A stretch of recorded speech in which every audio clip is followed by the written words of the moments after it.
So thanks everyone for joining, and welcome to our webinar on how to build a powerful app for your business in 15 minutes. I'm Anna Tripodi. I'm the Director of Marketing and Growth Strategy for Beezer. And I'm also joined today by my colleague Mariana Masheva, who is the Director of Product Development and Client Services. So, it may seem like too good to be true when we say that you can build a business, build an app in 15 minutes, but we're hoping that our demo today will show you that actually it can be that simple and that easy. So before I get started, I just wanted to quickly walk through what the webinar structure will be. So I'm going to start by giving you guys a bit of context around why we believe that it's so important to have a good mobile-first online presence for your business. And then I'll tell you some of the roadblocks that small businesses have had in trying to achieve that goal, and a short introduction to progressive web app technology and why we believe that that answers some of those problems. Then I'm going to hand over to Mariana, who will actually take you through a demo of the platform and show you how to build your own progressive web app and use it with the Beezer platform. So with that, let's get started.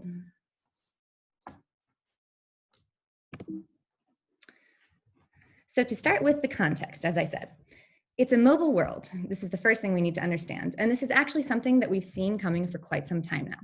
It was back in 2011 that we saw what we call the tipping point, where people access the internet more on their mobile phones than on computers. And this trend has only continued to grow. We now see that over 2/3 of the world's population are connected by mobile devices, and that number is even higher when you look at so-called Western markets. For example, in the US, over 75% of adults are connected by smartphones, and over 90% of millennials. We know this, and so does the business world. And we've seen all over the world for the past several years, businesses coming up with their mobile-first online strategies. However, so far, they have not been successful in actually So far, businesses have not been very successful online. In fact, we see that only around 22% of SMEs are even making online revenue at all. So why is this? Well, it's actually quite simple. Up until now, there has not been a good, viable online solution for businesses. Basically, businesses have been stuck between two equally bad options when it comes to their mobile-first online presence. On the one hand, you have the traditional web, which on mobile, we call the mobile web. Now, the web is great in that it's very democratic, it's very accessible, and it's very discoverable, right? People can easily make a website, find a website, it's cheap to market websites, and that's all great. But the web was designed at a time when we had no idea that most people were going to be accessing it most of the time on these tiny screens that fit in their phones and fit in their pockets, which means that the web is basically broken and not fit for purpose on mobile for three major reasons. The first reason is that it's not secure. So this didn't used to be an issue when we were accessing the web in the safety of our own homes, but now we're walking around, we're using data and we're using public Wi-Fi, and security becomes very important. Secondly, it's not slick, it's not easy to navigate. So this comes back again to the fact that we just weren't expecting to be accessing it on these little phones, which means that even so-called mobile optimized websites are still kind of clunky and hard to navigate on the phone. And lastly, it's not engaging. And what I mean by that is that it's quite a static experience. So the only engagement you're going to get with the mobile web is when you're on the website itself. There's nothing that extends beyond that. So that's the first option. Then we have native apps, or just the apps that we all know and love that we download from the App Store and we have on our phone. And they were really built to overcome these problems with the web on mobile. And they did that. In many ways, native apps are the gold standard when it comes to user experience. But the native apps have problems as well. The first is that unlike the internet, they are not democratic, accessible, or discoverable. And that's for the simple reason that they are gatekept by the app stores. So you have to go to one of those two big app stores to download your apps. And actually, when you look at the native app market more closely, you see even more problems arise. This here is the list of the top global apps by usage last year. If you look closely at this list, you see something strange. All of these apps are owned either by Facebook or a few of the Chinese giants.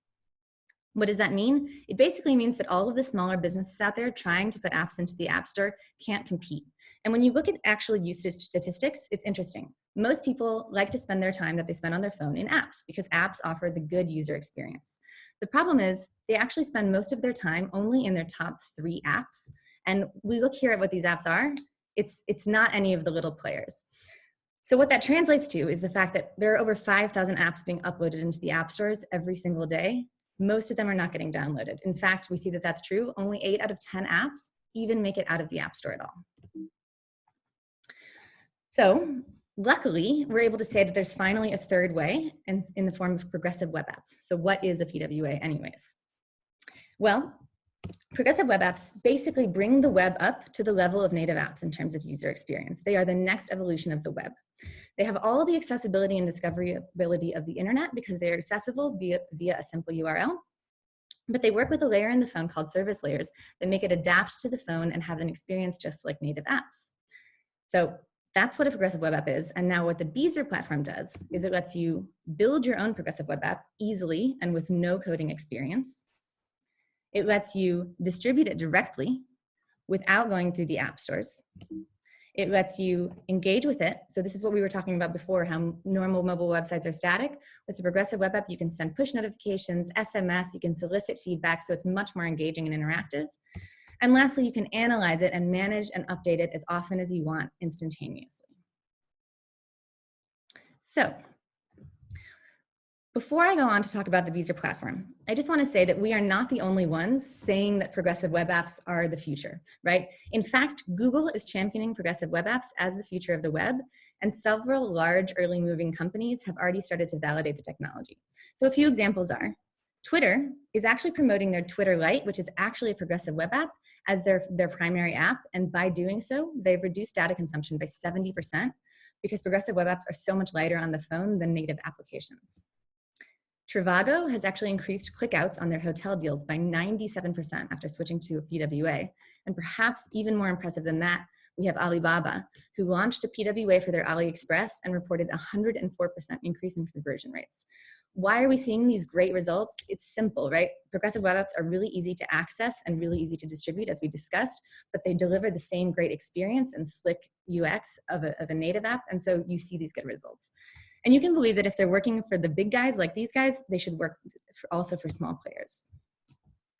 So before I hand over to Mariana and have her actually walk you through the platform, I just wanted to recap on a high level what some of the advantages are of a Beezer built progressive web app, right? So as we discussed, just like traditional native apps, Beezer progressive web apps answer those three main problems with the web on mobile. They are secure, they are slick and easy to navigate, and they are engaging. But on top of that, there are several other benefits that Beezer built progressive web apps have over traditional native apps. The first comes to actually building the thing. So a normal native app is very lengthy, expensive. You normally have to hire developers and it can cost thousands of dollars or pounds. Whereas with Beezer, you can really build and launch your progressive web app in a day or in 15 minutes, as you'll see, and the price is low. Then the second thing is really around those app stores that we've talked about. So rather than developing an expensive app that you then put into the app store where, as we've seen, it has an 80% chance of never getting downloaded at all, with the Beezer progressive web app, you can bypass those app stores entirely and get that app directly to customers. You can send it to them via SMS, you can send it to them via email, via social media, QR code, basically any way that you can think of to share a simple URL, you can share a Beezer app. And along with that freedom from the app stores when it comes to distribution, there's also a freedom when it comes to updates. So with a normal app, you have to not only develop the update, but then resubmit it to the app store, have them approve it, and then hope that all your users will download the update to see those changes. None of that is the case with the Beezer progressive web app. Basically, you hit the publish button on your platform, the updates are instantly available on your users' devices. Last but not least, and this is probably my favorite benefit, with a Beezer progressive web app, that's really all you need. Whoops, sorry. You do not need anything else for your online presence because it works across all devices and all operating systems. So you build one Beezer PWA, it works on Android phones, it works on Apple phones, and it works on computers. Look by contrast at the native app market, right? There you have to develop a separate app for Android, a separate app for Apple, and your website is separate again. So that's not only extra costs in terms of development, but also in terms of marketing, because you have to market your apps in a separate way, and they can't be search engine optimized the way that your website can. Beezer basically eliminates all of that complexity and all of those extra costs. So that's just my short summary, and now I'm actually going to hand over to my colleague Mariana to walk you through the platform.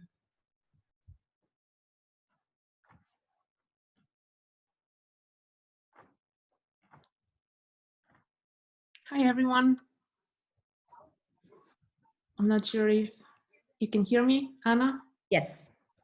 Hi guys, thank you so much for coming today. My name is Mariana and I'm managing the client services and the product development here at Beezer. I'm just going to share my screen.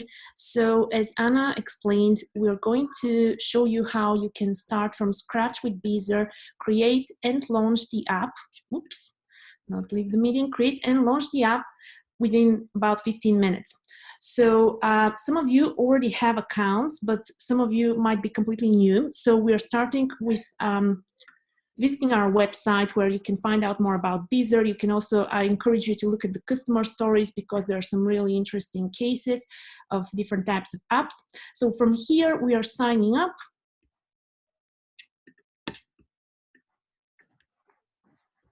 So I'm just going to start from scratch.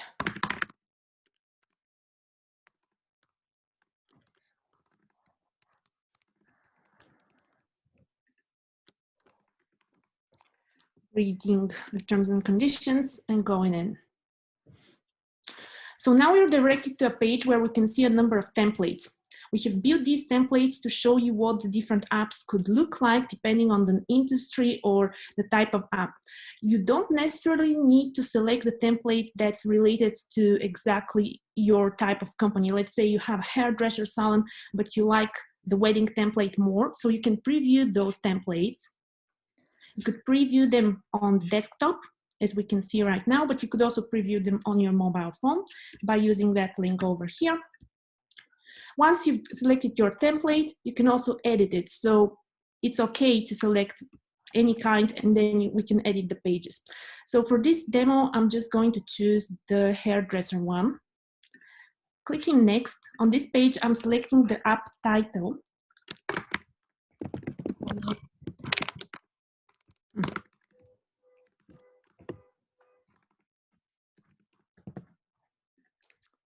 And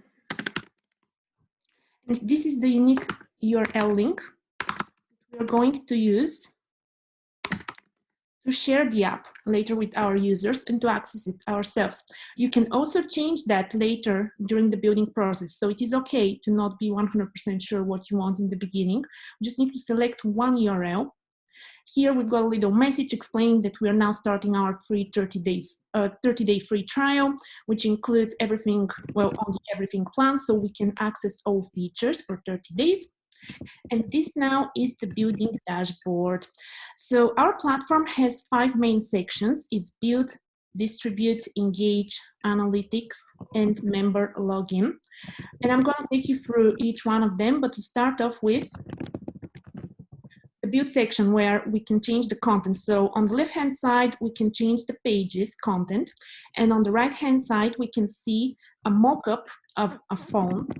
Also a mock-up of how the app is going to be displayed on desktop. Now this is very important because when we select certain images, because of the difference in size, the image might look different on the two different types of devices. Therefore, I encourage people to always try and see how it's going to be displayed, depending on, of course, where your users are going to be opening the app.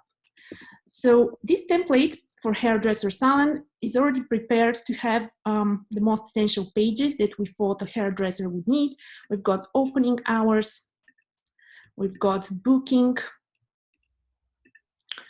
the price list, got a tab page here for hair and nails. All of these can be edited from this pages menu. We can also move the pages around and this will be reflected here. So we can see about us page moving down. We can also delete the page if we wish to, and we can add a new page.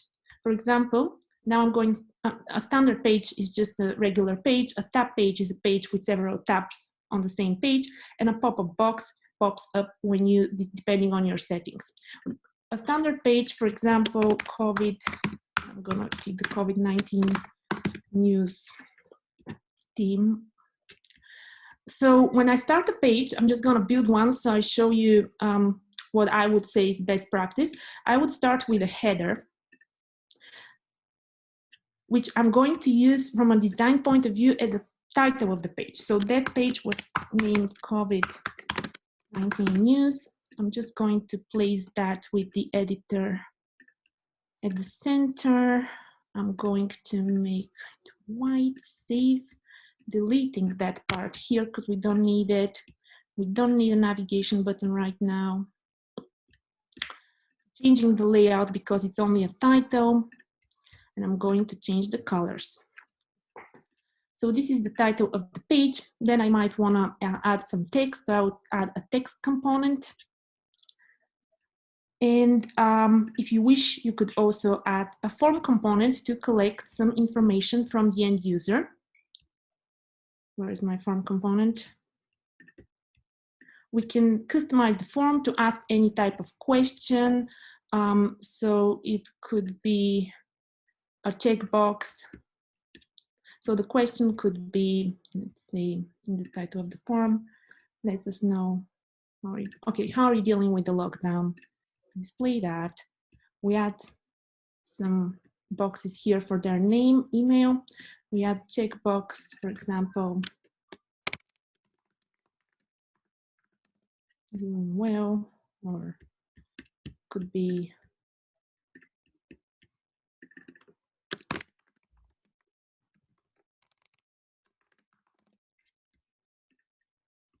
we could also have in the message a specific question as well.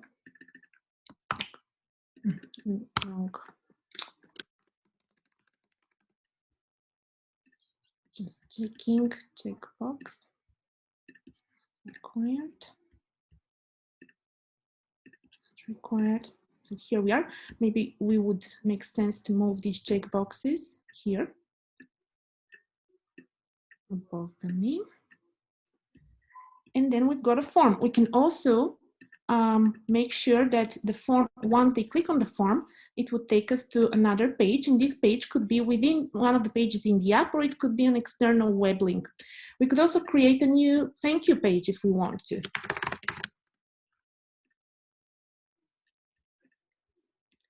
I'll probably use a header to start off again.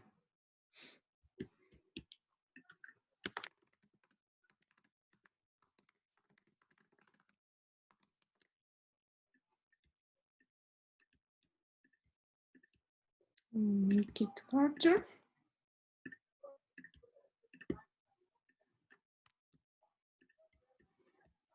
And then we could take them to somewhere else. For example.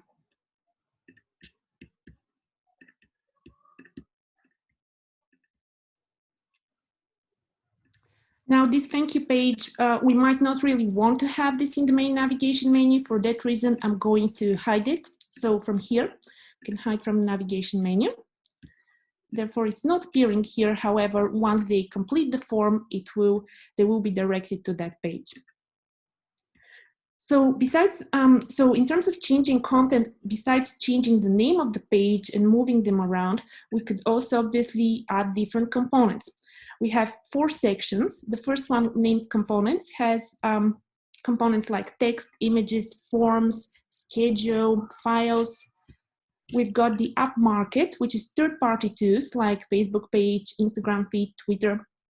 With these, you would always embed, so you would embed your Facebook page, and your users will be able to see the latest Facebook post or the latest Instagram post. So in that way, we are not taking them outside of the app to go visit your social media pages, but they can actually get all of the info from social media by staying within the app. We've got a booking tool called Appointed. So this is again a third-party tool. However, we do provide 20% discount for their platform. So if you're interested, we'll tell you more about that. And we've got 2 e-commerce options. You can embed your Shopify online store or your WooCommerce store within the app. So I'm just gonna get out of here for a second and show you again within the build section. Besides the app name, which we already selected, we also need to select an app icon and an app logo. The app logo will appear right here. So I'm just gonna start with,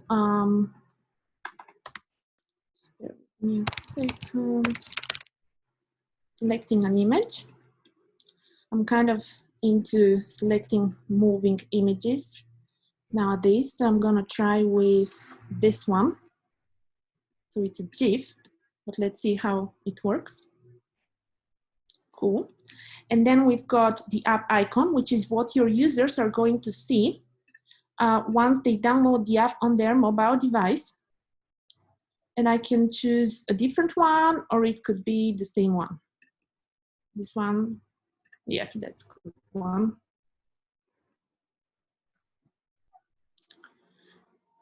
Now, after we're finished with, so besides that, we can just to cover everything, we've got the design section where you can see the main colors that we've used for the app. It's completely up to you, the color palette you're going to use, but normally I would recommend using 3 to 4 different colors for consistency of the design. We can also change the app splash screen, which is what you see for the few seconds while the app is loading. So we can change the color, or we can actually also add an image behind the little app icon. So now that we've built the app and we're happy with it, with the content, with the pages, we need to click the publish button. Once we publish the app, that's it live, and it can be accessed via the web link. We can share this link by simply copying it and pasting it in an email or on our social media, or we could choose to distribute the app via the platform itself. So we've got some options here where you can add your contacts. You could either add a single contact, their mobile phone, or you could import multiple contacts in a CSV file. We can import up to 10,000 at a time. Once we have some contacts, we can start sharing. So we can share via SMS by selecting the contact, choosing the SMS message, and sending it. We can share via email, very similarly, just need to choose the body of the email message. I just received my message here. And we can see the share history. On social media, if I click that, it would take me to my Facebook page where the app will be shared like that. As a widget, this is for those of you who already have a web page and they can use the app. Let me just reload that. They would use the app icon, they would embed the app icon right like that by using this little code here into a web page so that the users of the web page can access it. And then we've got a QR code, so you can print that QR code out. It's the same code, it's just 3 different sizes. You could print it out on business cards or posters so that the users will open their camera on the mobile device and they will be directed to the app. Then we've got the engage section. In the engage section, we are sending the push notification, which is one of the biggest benefits of having an app, engaging with your users. So we've got an unlimited number of push notifications, and what the notification allows you to do is add text and an image. Let me see what this image is. Okay, it could be your logo. As I said, you could set unlimited numbers, so it's completely up to you what kind of story you want to say by using these push notifications to your users.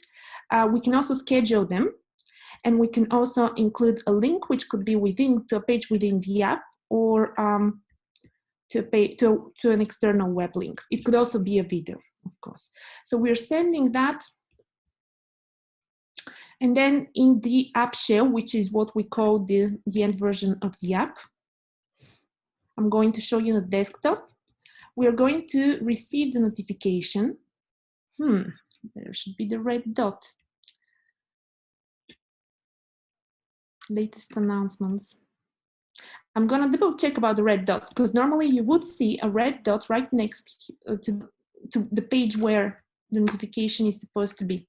So this is how we are going to see it. We can mark it as red. This is me as an end user marking it as red, but you as the app admin can also decide that you don't want them to see the notification. Let's say it's a time limited promotion that you're doing or campaign. You can delete it from here if you wished.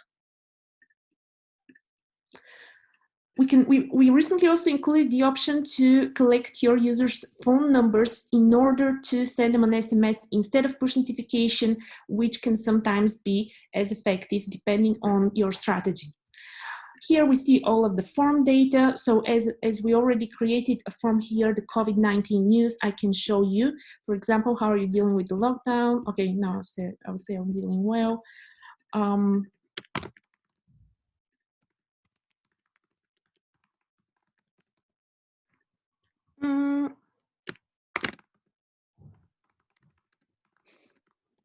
Submitting the form, that is true.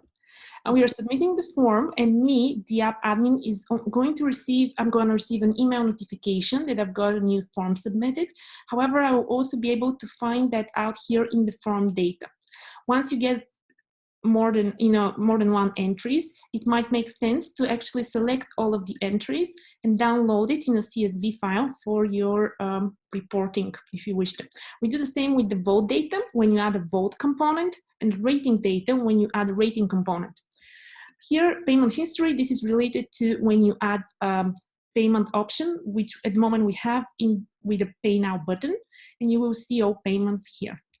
Next section is analytics. In the analytics, we show how many people viewed, installed, and shared the app. We can look at this monthly or weekly. Now we are, at the moment, these analytics show only these 3 metrics. However, very soon we are continuing with our roadmap, working on providing you with more in-depth analytics on your user behavior. In order to achieve that, in relation to that, we've got the next section, which is member login. With this section, you can allow your users to sign up to your app and provide you with some information about themselves by filling in a user profile. So here we've got groups, users, and settings. If we start from settings, here we add our privacy policy link, and then we decide if you want to enable the sign up. Okay, we enable the user profile, and we can also choose to enable the user chat, which I'll show you how it works in a second. Here in this section, we can select the required fields. So when they're filling in the user profile, they will not be able to submit it without selecting, giving information in these fields. And we are ready. I'm just going to republish the app and then go to the app shell to show you how it is working. One thing which is really important, I don't want to forget to mention, is that you can change the content of this app at any time, and it will instantly update, not only in my browser as it is updating right now, it would also reload the new content on the mobile device of those who have already added the app when they reopen it. So they would not need to click update or any other. They don't need to take any action, but just reopening the app. Pardon me. So here we are in, we've got the sign in option. I'm gonna sign up because it's first time users.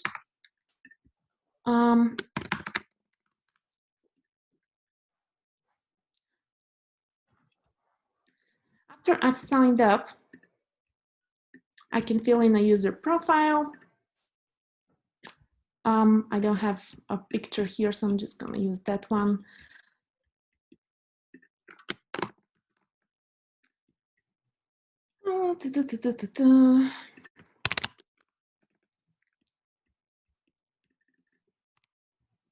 Not sure if these are required. And I can choose to allow the chat or to allow myself to be seen in the search so that other users can see me. I would normally not show email in search because GDPR, but most of these are okay.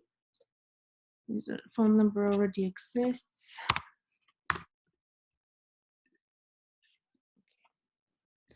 So now I can go back as the app admin and see, look at that user.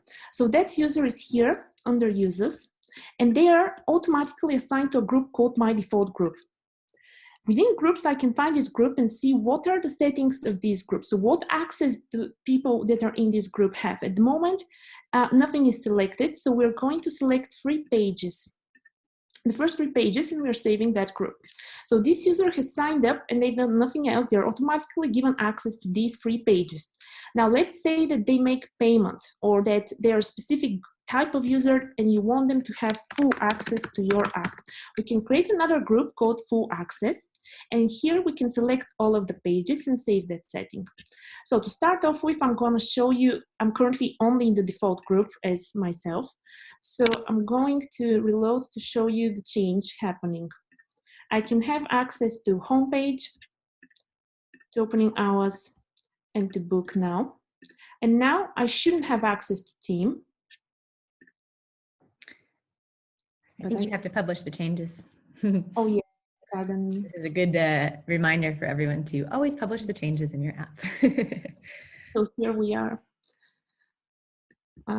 Yeah, that's what needs to happen. The restricted page. So all of the other pages will be restricted unless the app admin or app owner decides to go back here and add me to the full access group. So now I'm added to the full access group. And now I can see the app reloading and I should get my access. And there we are. Oops, one of the, I'll check with another of one of the pages which I wasn't allowed. You could see Facebook. Well, my Wi-Fi is a bit slow. So let's go back into the app. And the last bit, which I don't want to miss out on showing you, is the chat option. So we recently added a group chat option, and normally we would select someone to chat with from here. We'll see the users here. However, in this app, because it's new, we don't have any other users. I'm just going to go into a testing app to show you that feature. See if I've got member login enabled here. Yep, I do. Running out of time a little bit.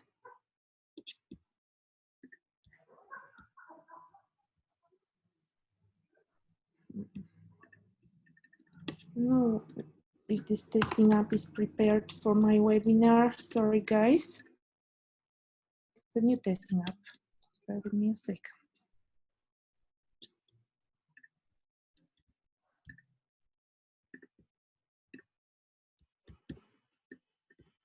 Yeah, I think user chat has been disabled. That's why we're facing that.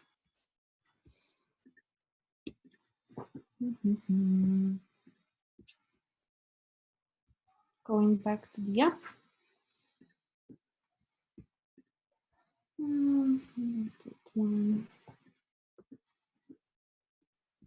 Selecting the chat icon. Now I can select. Sorry, because I'm making all these changes.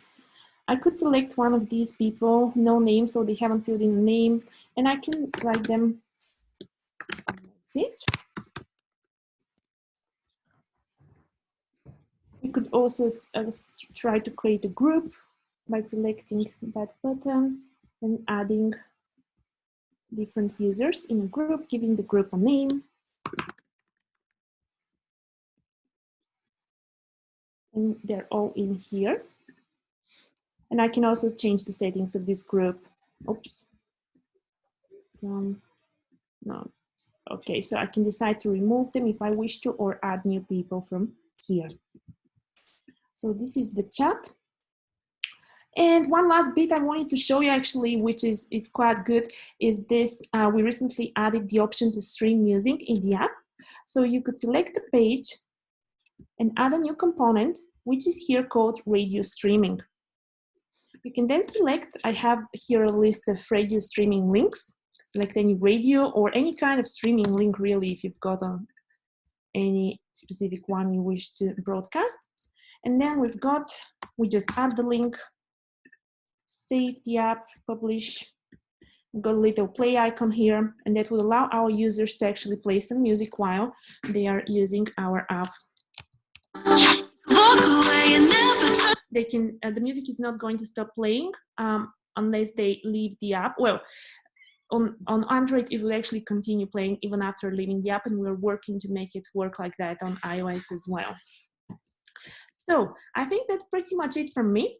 One last thing is probably to look at the upgrade page where you're gonna see our different plans. We have the $14.99, which is a plan where you have access to some features, and then you can choose to select specific features to create your own pricing, monthly pricing or yearly pricing. Got an everything plan, which is most popular because it allows you to have access to all of the features. The more of everything plan contains 15 apps, so it's interesting for agencies and resellers. And currently we have one of our special offers popping up here, which is £99 for 3 months. So this is it from me for now, and I'm passing you back to Anna. Yeah, thanks so much, Mariana. And just try and stop recording. I'm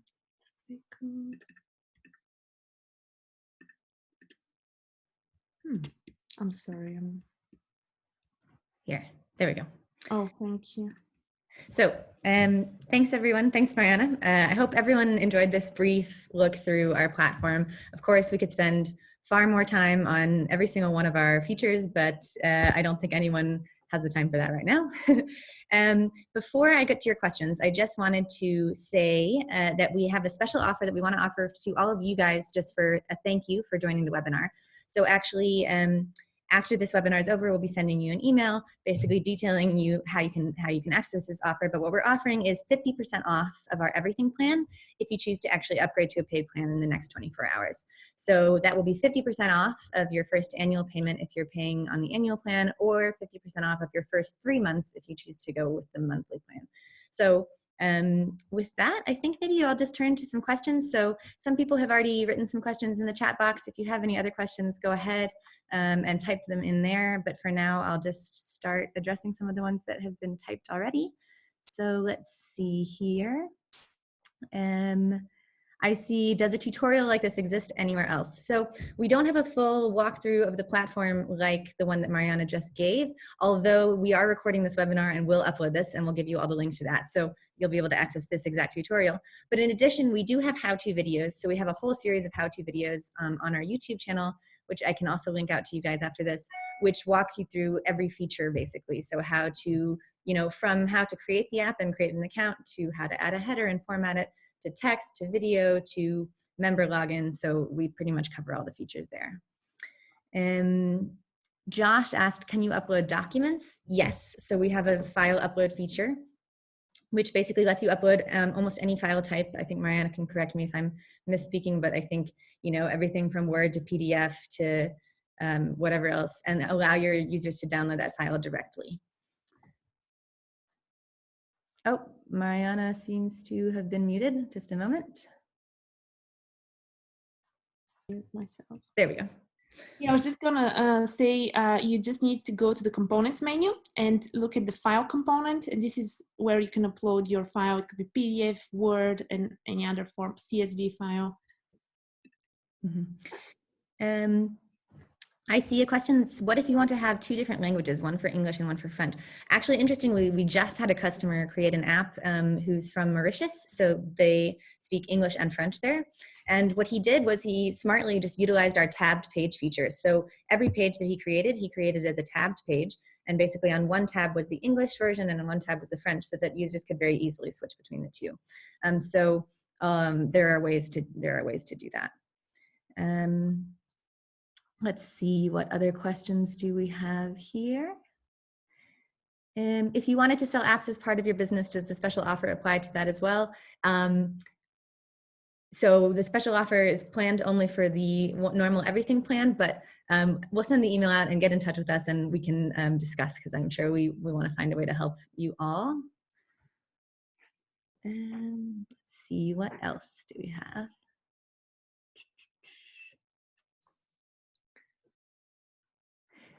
Domain name. Can we have our own domain name? So Mariana can speak to this a little bit more than I can, I think, but basically that is in our roadmap.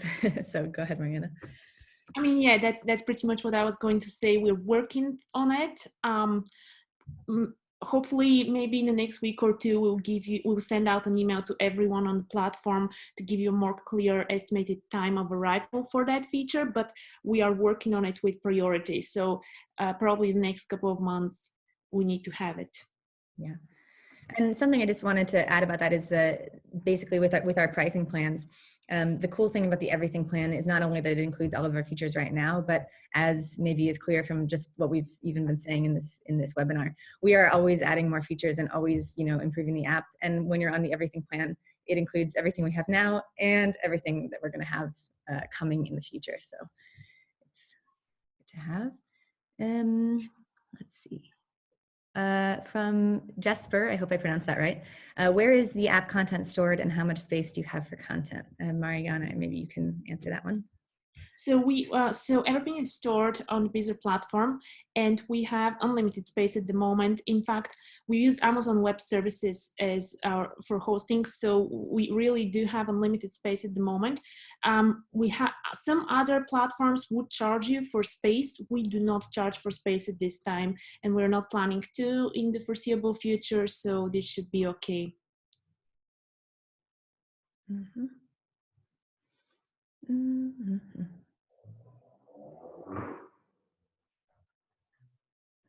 Please Great. bear in mind, in relation to that, that the progressive web app takes much less space on the device of the user as well than in comparison to native app. So this issue with people having to, iPhones always running out of space in the cloud, buying more space, it's not that heavy. The progressive web app has this advantage over native apps. So I just see that Chris just asked, can you set images for mobile and desktop separately? So at the moment, the way that it works is basically our app is adaptive, so it works on mobile and desktop, but you don't have separate experiences for mobile and desktop, which is why we actually recommend when you're building your app, the images that you choose, that you preview them both in the mobile form and the desktop form, because it can be that some images look really great in mobile form, but look stretched or get cut off weirdly on desktop. So it's always good to check both. We're actually, one of the main priorities as we continue to make this even better is looking into how we can even better optimize for both mobile and desktop. So, whether that will mean that in the future there's an ability to have slightly different experiences for the two remains to be seen. But for now, it's about finding the images that work best across both. Can we integrate the app with payment platforms? So we actually have just completed an integration with PayPal. Maybe again, Mariana, as the product lead, will tell you a little bit more. Yeah, so we've got the pay now button, so this is step one of our plan for allowing you, the app admins, to monetize your apps. So step one was adding a pay now button, and now basically you can add that button anywhere in the app on any page and multiple times. However, it's a one-off payment that your users are going to make. Let's say it's a donation or paying for a specific service based on which you're going to unlock content of the app for them. Now, the next stage that we're working on this time is the subscription manager. So where I showed you the groups, we're also actually, these groups, we're going to turn them into paid different types of subscriptions. So each subscription will have a cost, and you can, choose the settings of these and how often you're charging your users. And then the user can select a subscription and they can subscribe to your app. So this is the big one, which we're waiting on at the moment. And coming in the near future, I would add. Yeah. And how far away is the manager? Yeah, so this is something that's really our current, I'd say the developers are working on now. So, I mean, in the next few months, we can expect that also to be part of the platform. A short one from Chris is there a limit on how many tabs you can have? Yes, so on one page, I believe it's a maximum of 4 tabs, just because otherwise it starts looking too crowded. So we're just trying to optimize for sort of design experience there. But obviously there's not a limit to the number of pages you can add. So you can go crazy with content, just not too many tabs per page. Jesper asks, will it be possible in the future to store the app content of your own choice, e.g. Google Drive? So I guess the question there is whether we can upload the app content onto Google Drive, or, yeah, so Mariana, I don't know if you have any insight into that. That's a very interesting question. Actually, I need to think about how that's going to work, but basically because we're uploading separate components, so for example, you're uploading images into different components in the app, of course you can have all your images stored at one place, and you could download all of your data, as I show, all of your user data you can download and store somewhere else. But currently all this sits within our platform. So I'm going to think about that question and do a bit of research. But yeah, for now, you can't automatically extract a copy of the app and put it in the drive. Yeah. And the form data, so can you explain a little bit more about how the form data is stored? Can it be used via other pages? Via other pages, I'm not quite sure what that means, but essentially the form data is stored within the app, but you can also extract any data and download it to do your own analysis. Is that right, Mariana? That's totally right. Yeah. Yeah. So essentially, once you collect it through the platform interface, you can use it. You can download it and use it however you'd like. So I think maybe if there's a couple more questions. We can answer them, and then we are running out of time, so we will wrap up.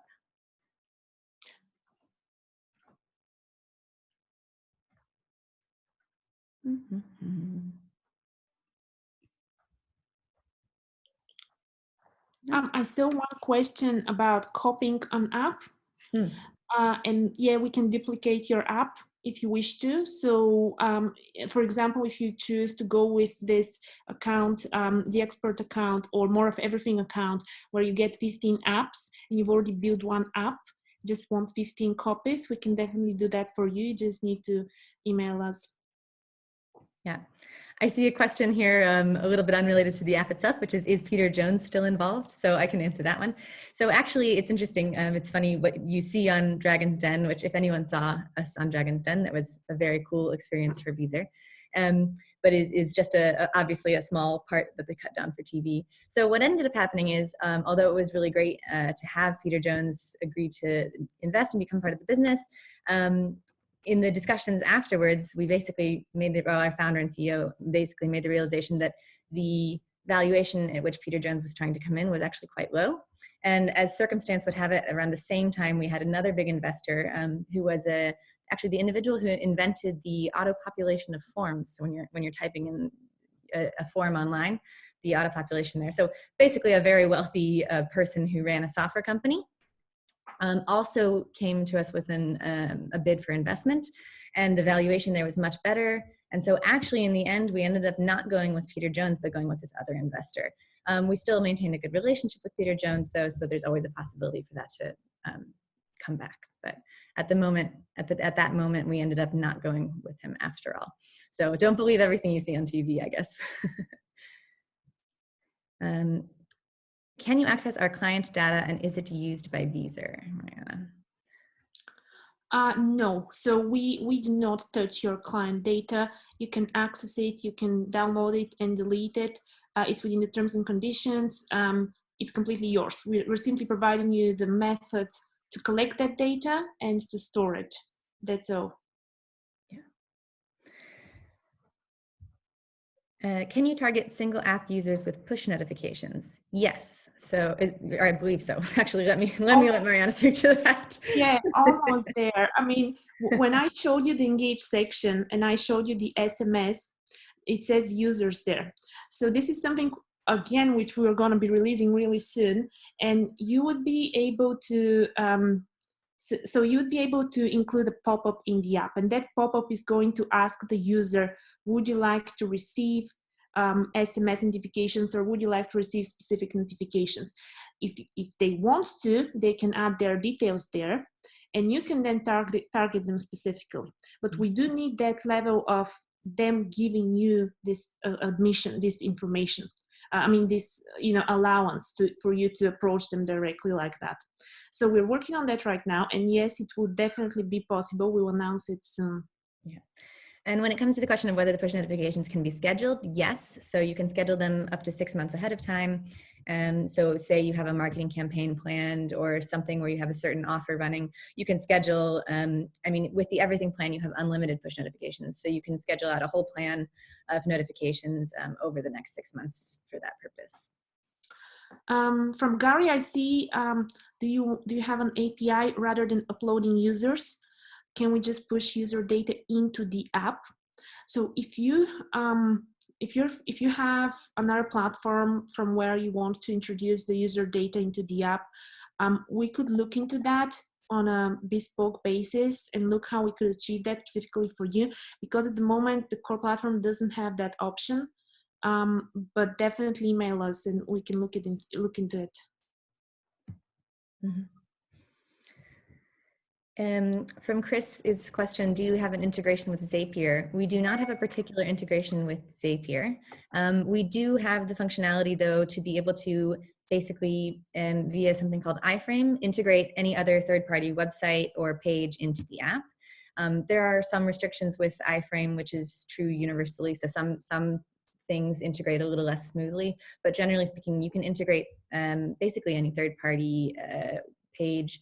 And if you have a particular say a particular software that you really want to integrate. Like we've had customers, for example, who wanted to use a booking software other than Appointed.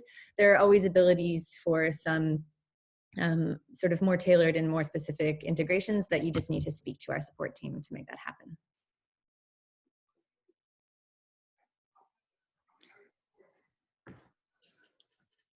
And there's a question, is there any way to use funnels in the app for questions? At the moment, we don't have a specific enough sort of tracking of users, which is in part down to, of course, allowances that you have to get from them to be targeted in that specific way. But so this sort of specific user tracking that would enable such funnels. But actually part of our bigger roadmap that's really important to us is making sure that you get more and richer analytics, as Mariana mentioned on the analytics page. And what that will lead to is also the ability to do much more specific targeting so we already have such great features as pop-ups and, GIFs and specific push notifications. So with richer analytics and information about what users are doing what on what pages, for example, we'll be able to also use those features to target only specific users more. So stay tuned for that. One more thing I wanted to share in relation to the funnels is that although we don't have the specific tracking, you could do a simple type of funnel by using, I showed you when you select a header component or a button, you're directing the user from one page into another page. So let's say we ask a question and then there are two options. Each option is a different button, which would take them then to another page depending on what they answered. So in that way, you could create something like a funnel if you would like to try it out. We have the question, do you have a library of apps already built that we can look at?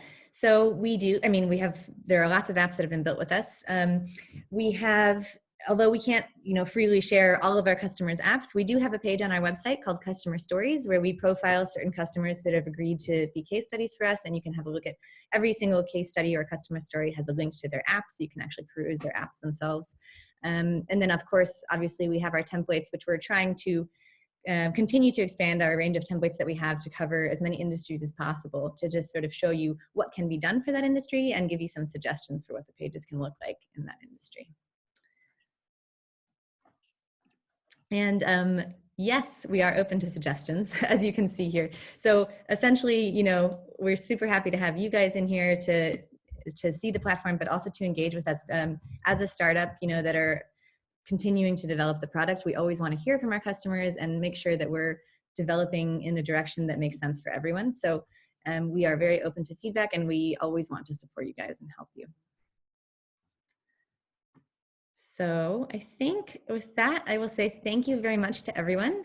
We've been recording this webinar, as I said, so we will be uploading it to YouTube, and we'll send that link to everyone. And we'll also be in touch about this special 50% off offer for all of you. So thanks so much, everyone. Bye, have a good day. Bye-bye.